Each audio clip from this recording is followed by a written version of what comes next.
예, 7월의 마지막 날, 마지막 주일입니다.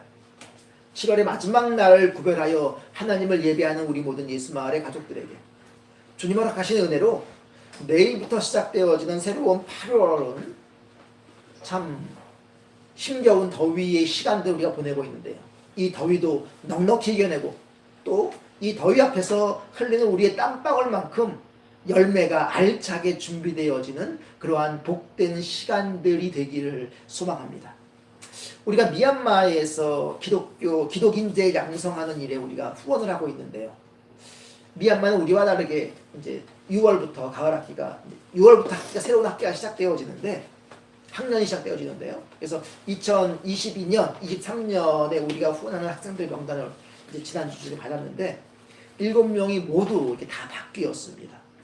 기본적인 의무교육, 거기 미얀마는 중학교까지가 의무교육인 것 같은데요. 기본적인 의무교육을 마치면 상급학교 진학하는 것보다 취업하는 것이 당연시되어지는 연약한 형편이 어려운 그 사회, 그 마을 분위기에서 학업을 계속 준비하고 노력한다는 건 쉽지 않은 것 같습니다. 더군다나 그러한 상황 속에 코로나가 덮치고 또 거기에 어수선한 이 미얀마의 정부까지 또 겹치다 보니까 꿈을 품었음에도 불구하고 꾸준하기가 쉽지 않은 것 같습니다. 새롭게 바뀐 7명의 학생들 명단이 이번 주 주부터 새롭게 이제 주보에 실리는데요. 이 학생들이 꾸준할 수 있는 여건도 주님께서 허락해 주시고 또 필요할 때에는 이 학생들이 또 결단하며 이렇게 굳게 달려갈 수 있도록 우리가 기도하며 응원하며 함께 달려가는 시간들이 되어지면 좋겠습니다. 그리고 7명 가운데 1명은 지금 신학을 공부하고 있는 좀 나이가 좀 있는 분이겠죠. 신학을 공부하는 학생 3학년인가 그렇더라고요. MDB 학생이더라고요. 그 학생에게도 하나님의 은혜가 임하여서 하나님의 역사가 미얀마에 새롭게 펼쳐지는 모습들이 되었으면 좋겠습니다. 우리가 지난주까지는 10계명 가지고 함께 묵상해 왔었는데요. 10계명은 단지 그냥 지키면 좋을, 지켜야 될 10가지 계명, 이런 의미, 단순한 의미가 아니라 출애굽한 이스라엘 백성들을 향해서, 그러니까 옛삶의 자리를 떠나온 이스라엘에게, 약속의 땅 가나안을 꿈꾸는 이스라엘에게 하나님의 백성이라면 응당 이 정도는 지켜야 되는 거야 라고 가이드라인으로 주신 그러한 계명이었습니다. 그러니까 10계명은 하나님의 꿈을 이루기 위한 기본적인 토대의 자리였습니다. 하나님 백성인 이스라엘은 10계명을 지키기 위해 사는 것이 아니라 10계명이 토대가 된 삶을 바탕으로 해서 하나님 보시기에 좋은 공동체를 일궈 나가는 사명을 부여받은 겁니다. 하나님께서 기준과 중심이 되어서 모든 사람이 서로에게 돕는 배필이 되어서 살림살이를 살아가는 토대, 바로 그것이 10계명이라는 것이지요. 이제 이번 주부터는 우리가 주님 가르쳐주신 기도를 가지고 함께 말씀을 묵상해 보고자 합니다. 주기도문은 우리가 두 군데를 봤는데요. 마태복음 6장, 우리가 읽지 않은 9절부터 그러니까 주기도문이 나오고요. 우리가 읽은 누가복음 11장에도 주기도문이 나오는데요.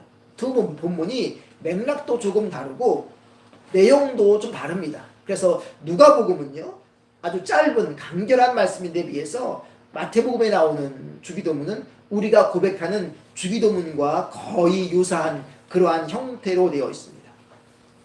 마태복음에서는요, 이제 산상수훈 속에 들어가 있는데 하나님 나라의 삶이 무엇인지를 가르치시는 그러한 중에 기도에 관한 말씀으로 주기도문을 가르치고 계신데요.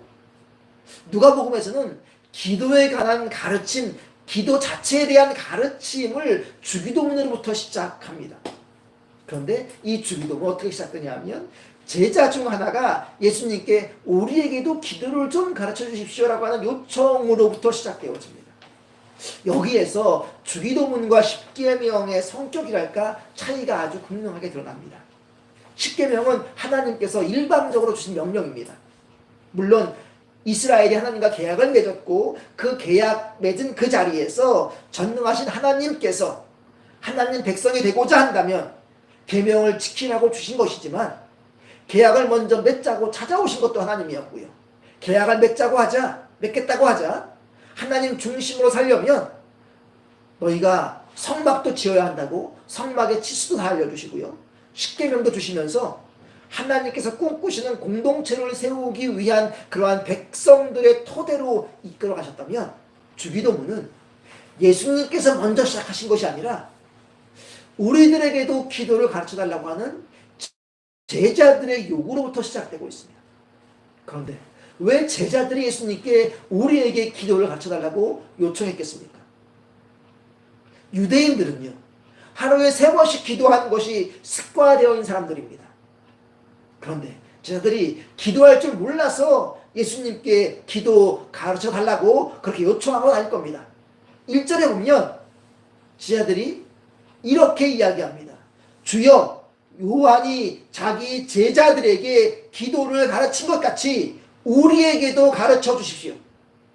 제자들이 요한이 자기 형제들에게, 자기 제자들에게 기도를 가르치신 것과 같이 기도를 가르쳐 달라고 하는 것은 그 당시 상황을 좀 우리가 이해해야 합니다. 유대인들은요, 하루에 3번씩 아침, 점심, 저녁 이렇게 3번 기도를 드렸는데, 그때는 뭐 사람에 따라서 자유롭게 하고 싶은 기도를 한 사람도 있었지만 거의 대부분의 사람들은요, 기도문을, 준비된 기도문을 읽으면서 기도했습니다. 그런데요, 바리새파, 사두개파 이런 사람들은 각각 자기들의 모임에서 따로 만들어 놓은 기도문을 가지고 준비된 기도문을 사용했는데요, 세례 요한도 기도문 만들어서 따르는 사람들에게 기도할 수 있게 그 기도문을 제공해 줬습니다. 그러니까 제자들이 지금 우리에게도 기도를 가르쳐 주십시오라고 이야기하는 것은 우리도 우리만의 기도문을 갖고 기도하자는 겁니다. 제자들은 단순히 자기들도 바리새인처럼, 자기들도 요한의 제자들처럼 우리들만의 기도문을 갖고 싶다고 이야기한 것이지만, 그 제자들의 요청을 받은 예수님은요, 주기도문을 통해서 주님의 제자들, 그리스도인들이 지향해야 될 것이 무엇인지, 하나님께서 꿈꾸시는 하나님 나라가 무엇인지, 하나님께서 꿈꾸시는 공동체가 무엇인지 그 꿈을 담아서 기도를 알려주셨고요. 그래서 제자들로 하여금 너희들 기도할 때마다 나와 같은 꿈 꾸고 나와 같이 꿈을 키워가자고 그 자리로 초대해 주신 것입니다. 그런데 누가복음은요, 지금 제가 말씀드린 것처럼 기도를 가르쳐달라고 하는 제자들의 요청에서부터 기도문을 알려주시는데, 주님께 기도를 알려주시는데, 마태복음은요, 그와 좀 다르게 중언부언하지 말라고 하는 주님의 책망과 경고로부터 주님 가르쳐주신 기도가 등장합니다. 유대인들이 기도문을 가지고 기도하다 보니까 의미 없이 앵무새처럼 그냥 되뇌이는 일들이 종종 발생한 겁니다. 중언부언이란 뜻의 히브리어가 페파라페툰인데요, 이 말은 파트파트라고 하는 의성어에서 이렇게 유래했습니다. 이 파트파트는 뭐냐면 마치 우리들이, 아기들이 말을 배울 때 옹알이 하는 것처럼 아무 의미 없이 그냥 반복해서 말을 되뇌이는 것을 의미합니다. 중언부언하는 것은 바로 그런 거라는 것이죠. 아기들이 말 배울 때 옹알이 하듯이 무슨 말인지도 모르고 하는 사람도 모르고 듣는 사람도 모르고 그저 비슷한 말을 계속 되뇌이는 그러한 모습을 이야기합니다. 유대인들이 중언부언하게 된 것은 그들이 초심을 잃어버렸기 때문입니다. 유대인들이 그러던 하루에 3번씩 기도합니다. 그 기도문이 짧지 않습니다. 우리 주기도문의 3-4배 이상 긴 그러한 긴 문장을 가지고 기도합니다. 그런데요, 유대인들이 하나님을 기도했던 이 기도시간, 3번의 기도시간은요, 그들이 성전에서 하나님께 희생제사를 드리던 시간이었습니다. 그들은 지금 희생제사를 드리는 마음으로, 심정으로 기도드리는 겁니다. 희생제사를 드리는 것은 나의 잘못된 모습, 나의 옛 모습을 끊는 심정으로 소나 양과 비둘기를 희생시켜서 하나님을 예배하는 자리였습니다. 그러니까 희생제사를 드리는 심정으로 기도한다는 것은 내가 새로운 사람이 되기 위해서, 내가 새 모습을 갖기 위해서, 변화되기 위해서 옛 모습을, 옛 사람을 주 앞에 내어놓는 시간, 바로 그것이 기도의 자리였다는 겁니다. 그런 의미에서 보면 기도는 조율입니다. 악기를 연주하려면 먼저 그 악기를 기준에 맞춰서 조율을 해야 합니다. 우리 삶도 똑같습니다. 무엇을 기준 삼아서 우리 삶을 조율하냐에 따라서 그 삶은 전혀 새로운 모습으로 달라질 수밖에 없습니다. 돈을 인생의 기준으로 삼는 사람들은요, 모든 것이 이것이 나에게 이익이냐 유익이냐 그러니까 손해냐 이것 가지고 판단합니다. 명예와 권력을 기준으로 삼는 사람도 마찬가지입니다. 우리가 하나님이라면 우리는 무엇을 기준으로 삼아서 조율해야 되겠습니까? 그것은 하나님 마음입니다. 하나님 마음 맞춰서 우리가 조율해 나가야 합니다. 기도한다는 것은 다름이 아니라 하나님 마음을 기준으로 삼아서 내 마음 맞춰가는 겁니다. 너무 팽팽하면 좀 느슨하게 하고, 너무 느슨하면 조금 조여주면서 주님께 우리 마음 맞춰가는 겁니다. 물론 이런 기도가 처음부터 되지 않습니다. 시편의 탄식시는 기도하는 우리들의 전형적인 모습을 반영해주고 있는데요. 탄식시에 등장하는 참 중요한 두 단어가 있는데, 그것은 언제까지라고 하는 말과 어찌하여라고 하는 말입니다. 어찌하여 이 일이 내게 일어납니까? 주님, 언제까지 이 고통 견뎌야 합니까? 라고 부르짖는 겁니다. 저 원수들 어떻게 좀 해달라는 겁니다. 그리고 이 문제를 속 시원하게 해결해 달라는 겁니다. 하나님을 향한 원망이 쏟아지기도 합니다.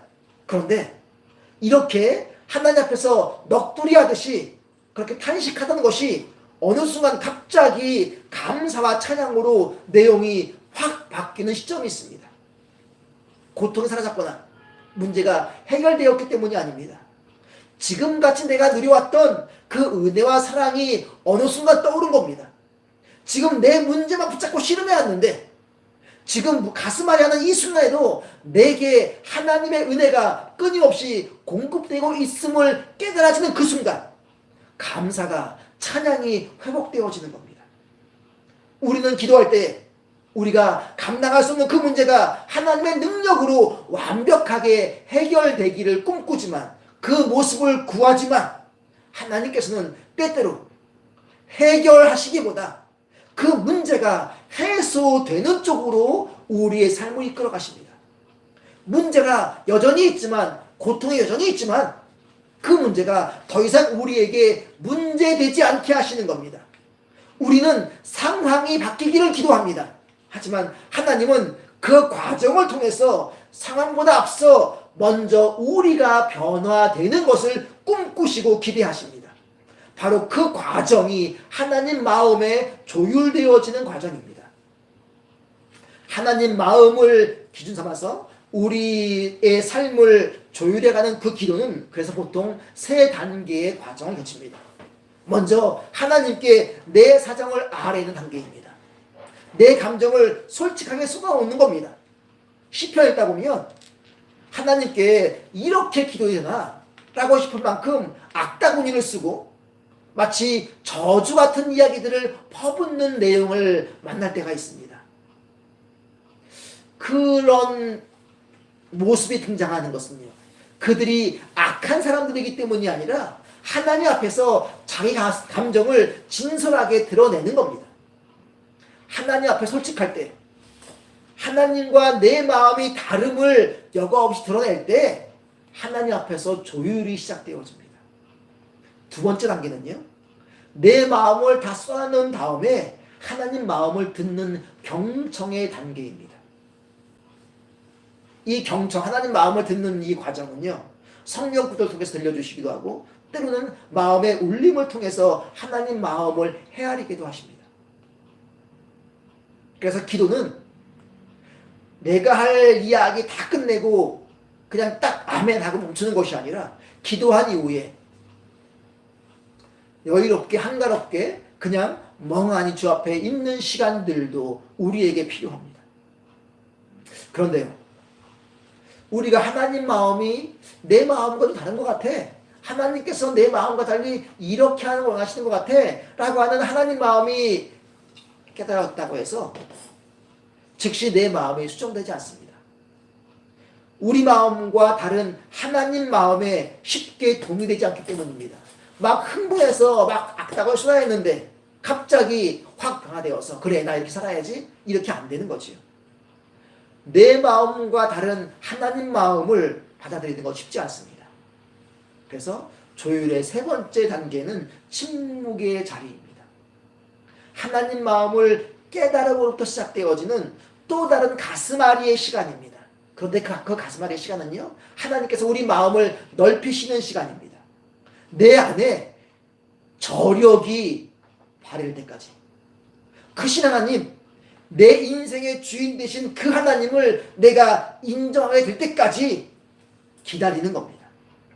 이 과정을 통해서 우리 마음이 하나하나 하나님 마음에 조율되어집니다. 우리는 내가 구한 것을 하나님께서 주실 때 우리는 응답받았다, 은혜받았다라고 이야기합니다.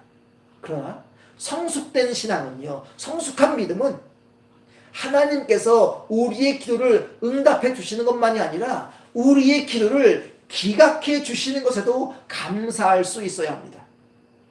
일제시대, 1940년대, 30년대, 40년대 서울 양정고등학교에 지리 과목을 가르치셨던 김교신 선생님이 계셨는데요. 그분은 몇몇 신앙인들과 함께 성서 위에 조선을 올려놓자라고 하는 열망으로 성서조선이라고 하는 그러한 잡지를 꾸준히 발행했습니다. 이 김교신 선생님이 1943년 연말에 한 해를 돌아보며 이렇게 기도하십니다. 하나님, 지난 1년 동안도 제가 바친 기도에 응답해 주셔서 감사합니다. 그러나 더욱더 감사하옵는 것은 저의 기도를 기각해 주신 것입니다. 기도에 응답해 주신 것이 아닌데 내 기도를 그분이 외면했는데 어떻게 감사하다고 고백할 수 있습니까? 하나님을 온전하게 신뢰할 때 하나님께서 나보다 나를 더 잘 아시고 나보다 나를 더 사랑하심을 인정할 때 드릴 수 있는 기도입니다. 그런데 전능하신 하나님께서 왜 우리의 기도하라고 하십니까? 예레미야 33장 3절은 이렇게 말씀합니다. 너는 내게 부르짖으라. 내가 내게 응답하겠고 내가 알지 못하는 크고 은밀한 일을 내게 보이리라. 하나님께서 우리에게 기도하라고 하시는 것은 우리가 기도해야만 하나님이 일하실 수 있기 때문이 아닙니다. 답답함이 있는 사람, 지치고 힘든 사람은 그들에게 와서 부르짖으라는 겁니다. 그런데요, 하나님은 그렇게 부르짖으면 내가 그 문제 해결해 줄게 이렇게 말씀하시는 것이 아니라 내가 알지 못하는 크고 은밀한 일을 보여주겠다고 말씀하십니다. 내 문제 해결은 안 되겠지만 해소시켜 주겠다는 겁니다. 지금 겉으로 드러난 현상을 봐서는 이해할 수 없는 일들이 참 많지만 그 이면의 여정들을 바라보면 이해될 수 있기 때문입니다. 하나님께서 부르짖는 사람들에게 역사의 이면에서 지금 펼쳐지고 있는 하나님께서 행하시고 있는 그 일들이 뭔가를 알려주시겠다는 겁니다. 출애굽한 이스라엘 백성들, 자유향에 힘차게 내디뎠던 그 이스라엘 백성들에게 하나님께서 내리신 첫 번째 명령이 무엇인지 아십니까? 출애굽기 14장 1절로 2절은 이렇게 명령합니다. 말씀합니다. 이스라엘 자손에게 명령하여 이르되 바다와 믹돌 사이에 비하이롯 앞 곧 바알스본 맞은편 바닷가에 장막을 치라. 바로가 이스라엘 자손에 대하여 말하기를 그들이 그 땅에서 멀리 떠나 광야에 갇힌 바 되리라 하리라. 잘 가던 길을 기껏 돌이키게 하시더니 하신 일이 뭐냐 하면 애국군에게 쫓기게 한 겁니다.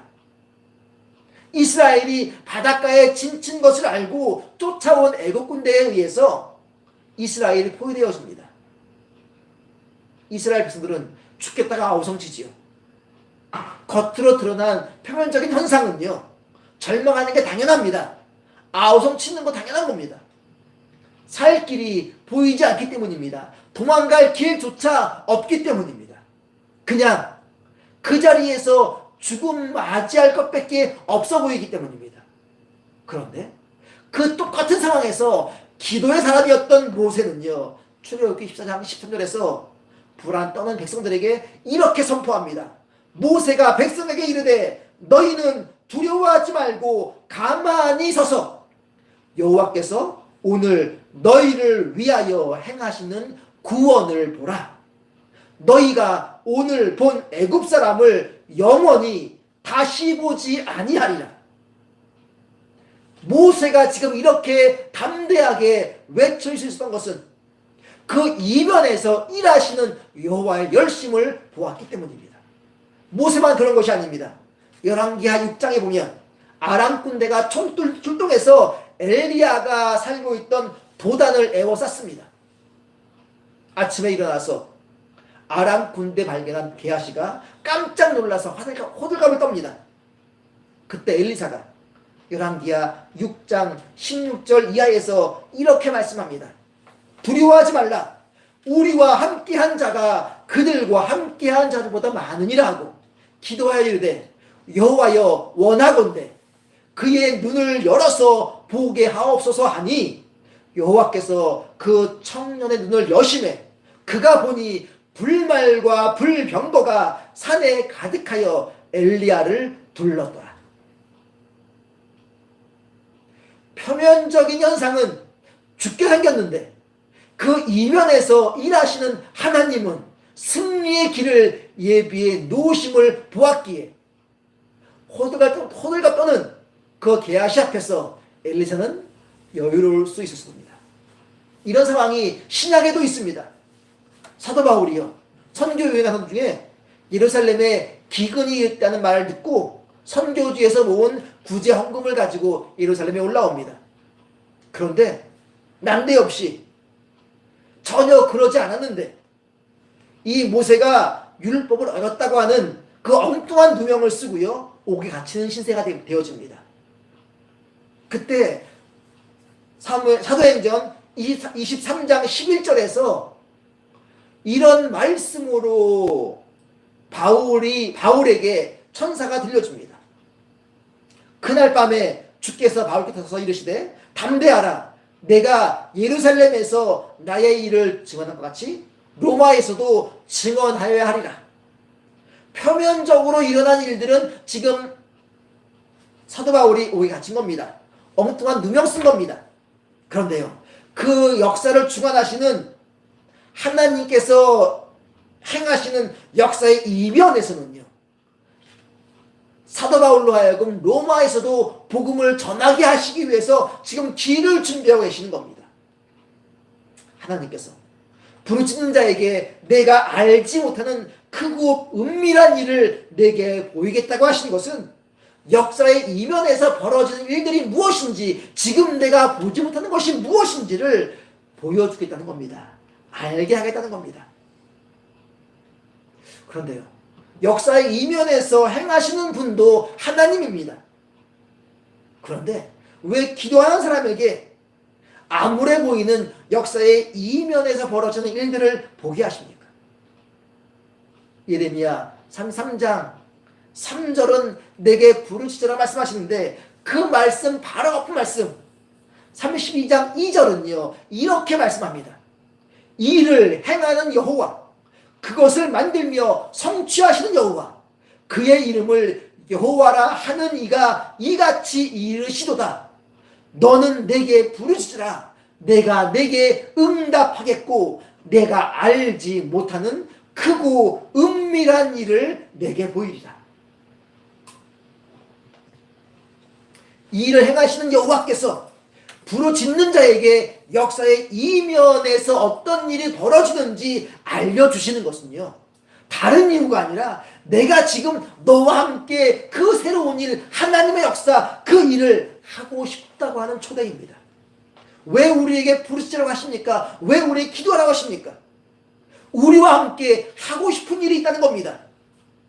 우리와 함께 하고 싶은 일이 있으니 하나님이 나와 함께, 우리 가족과 함께, 우리 예수마을과 함께 하고 싶으신 일이 있으시니 그 일을 주님 계획대로 주님과 함께 하기 위해서 준비하라는 겁니다. 그 일이 무엇인지 알아야 할 수 있기 때문이지요. 그래서 부르짖어 하나님 마음에 맞춰 우리 마음을 조율하라고 그렇게 명령하시는 겁니다. 기도하라고 하시는 것은 기도하지 않으면 하나님의 뜻이 이루어지지 않기 때문이 아닙니다.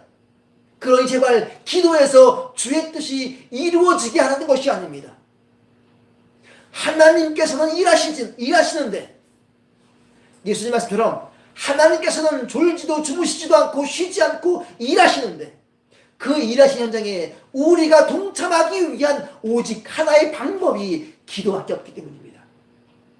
하나님께서 일하시는 그 현장에서 나도 신명나게 주님과 함께 일하는 그 비결은 기도함으로 주님께서 일하시는 역사의 이면에서 이루어진 일들을 깨달아 발견하는 겁니다. 그 자리에서 나와 함께 일하자고 하는 초대, 그것이 부르짖으라는 명령입니다. 그런데 지금 우리 모습으로는 하나님과 마음 하나 되지 못한 지금 우리 모습으로는 단번에 하나님과 한 마음 되지 못하니까 우리 마음 붙잡고 있는 하나님께로부터 멀어지게 하는 삶의 자리, 우리가 가슴앓이하고 있는 그 문제들 붙잡고 씨름하는 그 자리, 그것 가지고 주님께 부르짖으면서 하나님 마음에 하나하나 조율해 감으로 주께서 보이시는 크고 비밀한 일들을 깨달아 발견할 만큼 성숙되어지라는 겁니다. 주님은 우리를 예수님의 친구로 부르셨습니다. 또 하나님은 우리를 하나님 역사의 동반자로 우리를 부르셨습니다. 너는 나에게 부르시라고 하는 그 음성, 또 주님께서 당신의 꿈을 품어서 담아서 제자들에게 기도문을 알려주신 것은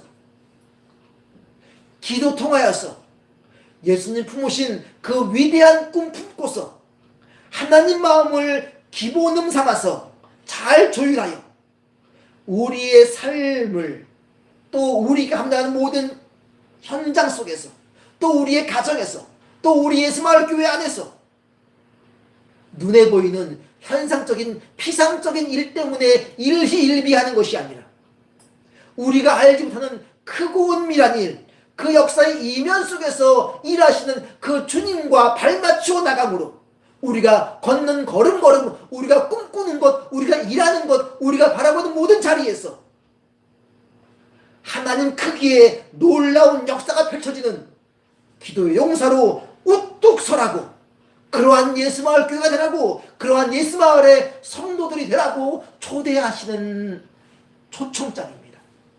이 주기도문 통하여서 주님의 기도를 우리가 고백할 때마다, 그 주님의 기도로 기도할 때마다 주님과 하나님과 마음이 조율되어지고 주님의 꿈이 우리 안에 품어짐으로써 거룩한 설레임이 일고 그 설레임 속에 주님 크기의 놀라운 역사가, 아름다운 역사가 온전히 이루어지는 우리의 삶이, 우리의 가정이, 우리의 교회가 기도의 용사들로 가득 채워지는 놀라운 은혜가, 감격이 우리의 모든 삶의 자리에 온전히 이루어지기를 소망합니다.